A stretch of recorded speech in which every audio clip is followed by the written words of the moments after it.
asalaamaaleykum wa rahmatullah yéen mbokki jullit yi mbokki taalibe yi noo ngi leen di nuyu di leen siyaar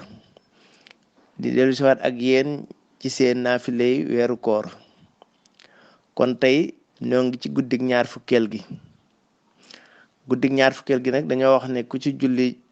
juróom-ñetti rakka kon naafila juróom-ñetti rakka la da ngay julli ñaar salmal julli ñaar salmal julliwaat ñaar salmal julliwaat ñaar salmal rakka bu ci nekk nga jàng faatiha benn yoon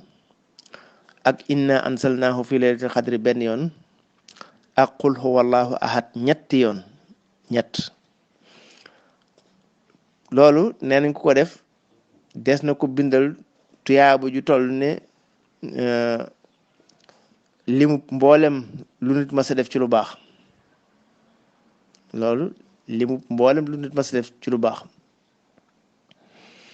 te des na ko jéggal mboolem bàkkaaram yépp yu jëkk ak yu mujj te des na ko musal ci lëndëmuk bàmmeel itam te yonent bi sallallahu alayhi wa sallam lay àndal